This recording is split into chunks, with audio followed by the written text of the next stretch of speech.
Hello future doctors, कैसे हैं आप लोग। As you know, in this week your NEET result will be declared. तो आज उन सारे डॉक्यूमेंट्स की बात करने वाले हैं जो आपको काउंसलिंग के टाइम पे चाहिए होंगे, क्योंकि लाखों स्टूडेंट्स की तरह, लाखों नीट एस्पिरेंट्स की तरह आप भी वो प्रेशर फील कर रहे होगे कि रिजल्ट डिक्लेरेशन, उसके बाद की प्रोसेस। मैं आपको बता दूं, ये पूरी जर्नी मल्टी स्टेप प्रोसेस है, जिसमें से आपने 1/3 ऑलरेडी जीत ली है। एक बार आपका कट ऑफ क्लियर हो जाएगा, आप क्रैक कर लेंगे एग्जाम को, तो आपका 75 to 80% काम हो गया। लेकिन उसके बावजूद भी कई बार पेरेंट्स और स्टूडेंट्स ऐसे ब्लंडर्स कर देते हैं काउंसलिंग प्रोसेस को प्रॉपरली नहीं करने की वजह से, कि बच्चा डिजर्व करते हुए भी वो डिजायर्ड सीट, वो डिजायर्ड मेडिकल कॉलेज ऑब्टेन नहीं कर पाता। तो इसलिए हम आपको सारे डॉक्यूमेंट्स भी बताने वाले हैं, क्योंकि लास्ट मोमेंट पे डॉक्यूमेंट्स प्रिपेयर नहीं हो पाते। उसके बाद मैं आपके साथ वो सारी प्रोसेस भी डिस्कस करने वाला हूं जो काउंसलिंग के टाइम पे होने वाली है नेक्स्ट वीडियोस में। तो ओवरव्यू की बात करें तो क्या प्रोसेस होती है। देखिए, आपने एग्जाम दिया, आपका रिजल्ट डिक्लेयर हो गया। उसके बाद जो मेडिकल काउंसलिंग कमेटी है, जिसको हम एमसीसी कहते हैं, ऑनलाइन काउंसलिंग रजिस्ट्रेशन स्टार्ट कर देता है फॉर 15% ऑल इंडिया कोटा से, जिसको हम AIQ कहते हैं। इससे रिलेटेड वीडियोज आपको चैनल पर मिल जाएंगी। गवर्नमेंट अथॉरिटी जो है, जो स्टेट गवर्नमेंट्स हैं, वो सारी बाकी बची हुई 85% सीट्स को फिलअप करती हैं। अब जो सेंट्रल काउंसलिंग है, उसमें एम्स आ गए, सारे के सारे जिपमर आ गया, गवर्नमेंट कॉलेजेस में जो 15% सीट्स हैं वो सारी आ गई। स्टेट काउंसलिंग जो है वो स्टेट हैंडल करता है। अलग अलग स्टेट का अलग अलग कुछ डॉक्यूमेंटेशंस हैं, क्राइटेरियाज हैं। लेकिन दोनों प्रोसेसेस में मल्टी स्टेप राउंड्स होते हैं, मल्टीपल राउंड्स होते हैं, जैसे round 1, round 2, mop up round, stay round, etcetera etcetera.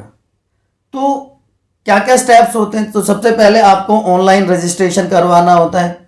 उसके बाद चॉइस फिलिंग होती है, आप चॉइस को लॉक कर देते हैं। फिर सीट अलॉटमेंट होता है, फिर डॉक्यूमेंट वेरिफिकेशन होगा, और उसके बाद आपको कॉलेज में रिपोर्ट करना पड़ेगा। हर स्टेज पे जो आपके डॉक्यूमेंट्स हैं वो एक बहुत इंपॉर्टेंट रोल प्ले करेंगे, क्योंकि जब भी आपका वेरिफिकेशन होगा आपको ओरिजिनल डॉक्यूमेंट देने पड़ेंगे, कुछ जगह पे फोटोकॉपीज लगानी पड़ेंगी, है ना। तो अगर हम सीक्वेंस ऑफ इवेंट्स की बात करें तो रिजल्ट ऑलमोस्ट आने वाला है, मैंने आपको बताया। तो ऑल इंडिया काउंसलिंग जो है जुलाई में स्टार्ट हो जाएगी। राउंड 1 की डॉक्यूमेंट वेरिफिकेशन जुलाई से, मिड जुलाई से अगस्त के बीच में हो जाएगी, और स्टेट काउंसलिंग भी इमिडिएटली शुरू हो जाती है अगस्त में। ठीक है, तो ये सारे इवेंट्स हैं जो एक प्रॉपर सीक्वेंस वाइज मैनर में हर साल परफॉर्म होते हैं। तो कौन कौन से इंपॉर्टेंट डॉक्यूमेंट्स हैं, आप ये लिस्ट देख लीजिए। सबसे पहले आपका एडमिट कार्ड जो आपने डाउनलोड किया था एनडीए की ऑफिशियल साइट से, उस पर आप देख लीजिए, फोटो है, सिग्नेचर है, QR कोड है, कोई डुप्लीकेट कॉपी नहीं चलेगी। उसके बाद आपका स्कोर कार्ड, या जिसको हम रैंक लेटर भी कहते हैं, उसमें भी आप अपनी सारी डिटेल्स को वेरीफाई कर लीजिए। क्लास 10th के मार्कशीट डेट ऑफ बर्थ को वेरीफाई करने के काम आती है। क्लास 12th मार्कशीट जो पासिंग सर्टिफिकेट होता है, उसमें क्योंकि आपका एलिजिबिलिटी क्राइटेरिया होता है कि भाई आप किस कैटेगरी से बिलोंग करते हो, तो उसके हिसाब से आपको कितने मार्क्स चाहिए होंगे। और वैलिड गवर्नमेंट आईडीज, जैसे आधार कार्ड है, पैन कार्ड है, पासपोर्ट है, वोटर ID कार्ड है, वहाँ पे आपका जो नेम है वो नीट में जो एप्लीकेशन फॉर्म आपने फिल किया था उसके साथ मैच होना चाहिए।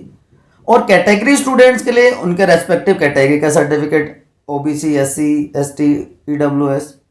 स्टेट कोटा, ये स्टेट की काउंसलिंग के टाइम की बात होगी, वहाँ के लिए आपको डोमिसाइल सर्टिफिकेट चाहिएगा जिसे आप क्लेम कर सकें।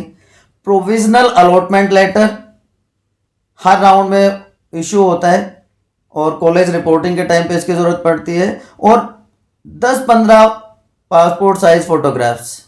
ठीक है, ये सारे की सारी चीज़ें आपके साथ, आपके पास ये सारे के सारे डॉक्यूमेंट्स आपके पास होने चाहिए। ठीक है ना। ये चेकलिस्ट एक बार दोबारा से चेक कर लीजिए। Admit card, score card, class 10 certificate, class 12 certificate, ID proof, ये सब के सब स्टूडेंट्स को चाहिए, चाहे वो कैटेगरी वाले स्टूडेंट्स हों, चाहे वो जनरल स्टूडेंट हों। हर स्टूडेंट को ये 5 चीज़ें तो चाहिए ही चाहिए। आपका admit card, score card, 10th-12th की मार्कशीट, सर्टिफिकेट और आपका आईडी प्रूफ जो कि आधार कार्ड होता है नॉर्मली। इसके अलावा स्टेट कोटा के लिए आपको डोमिसाइल सर्टिफिकेट चाहिएगा, अलॉटमेंट लेटर, उसके बाद गैप सर्टिफिकेट अगर आप ड्रॉपर स्टूडेंट्स हैं तो, और अगर आप किसी भी माइनॉरिटी कोटा को क्लेम कर रहे हैं तो आपके पास माइनॉरिटी सर्टिफिकेट होना चाहिए। और ऑलरेडी मैं बता चुका हूँ 10 से 15 पासपोर्ट साइज फोटोग्राफ्स। ये सारे डॉक्यूमेंट्स आपको एक प्रॉपर सीक्वेंस में अरेंज कर लेने हैं जिससे आपको लास्ट मोमेंट पे कोई हसल ना हो, ठीक है ना। तो एक मल्टी पॉकेट फोल्डर आता है, आप वो ले सकते हैं, ठीक है, जिसमें प्लास्टिक स्लीव्स होती हैं। तो हर डॉक्यूमेंट को एक पर्टिकुलर स्लॉट दे दीजिए। सबसे पहले फ़ोटोकॉपीज़ को लेबल कर लीजिए, ओरिजिनल, उसके साथ कम से कम 2 या 3 सेट हों फ़ोटोकॉपीज़ की, ठीक है। स्टिकी नोट्स लगा लीजिए जिससे कि सारे के सारे जो आपके डॉक्यूमेंट्स हैं सेपरेट हो जाएं, है ना। तो उस मल्टी स्टेप फोल्डर में लॉजिकल ऑर्डर में कि भैया सबसे पहले एडमिट कार्ड की ज़रूरत पड़ेगी, फिर स्कोर कार्ड की ज़रूरत पड़ेगी, फिर 10th की मार्कशीट, फिर 12th की certificate, government ID proof, category certificate, domicile certificate, allotment letter, photographs, gap certificate, कोई और एफिडेविट हो जो मिसलेनियस हैं वो सारे डॉक्यूमेंट्स। तो इस तरह से आप एक सिक्वेंशनल मैनर में सारी की सारी चीज़ों को अरेंज करके रखेंगे जिससे आप बड़ा सिस्टमेटिक, वहाँ पे बड़ा प्रेशर होगा आपके ऊपर, पेरेंट्स के ऊपर भी, है ना। उसके बाद एक चेकलिस्ट बना लीजिए कि भैया एक पेज पे सारी चीज़ें, जैसे मैंने स्टार्टिंग में आपको दिखाया है, मैं लास्ट में भी डाल दूंगा, आप टिक करते जाइए कि सारे के सारे डॉक्यूमेंट्स हो गए कि नहीं हो गए। सॉफ्ट कॉपीज आप रखिए क्लाउड स्टोरेज में या गूगल ड्राइव में स्टोर करके, पेन ड्राइव में आप उसको साथ लेके जाइए इन केस अगर कुछ मिस हो जाता है तो वहाँ से आप डाउनलोड कर सकें, ठीक है ना। कंक्लूजन ये है बच्चा कि ये आपकी once in life time opportunity है, ठीक है ना। लेकिन सिर्फ एग्जाम क्लियर करने से आपको सीट नहीं मिलने वाली, असली बैटल अब शुरू होती है। काउंसलिंग बहुत क्रूशियल प्रोसेस है, डॉक्यूमेंट्स आर वेपन्स, ठीक है।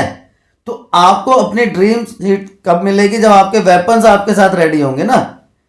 सो हम आपके साथ हमेशा रहने वाले हैं। कोई भी डाउट आपका है इससे related, feel free to ask on your favourite study destination Bionidhi RRG। आप कमेंट सेक्शन में लिख दीजिए।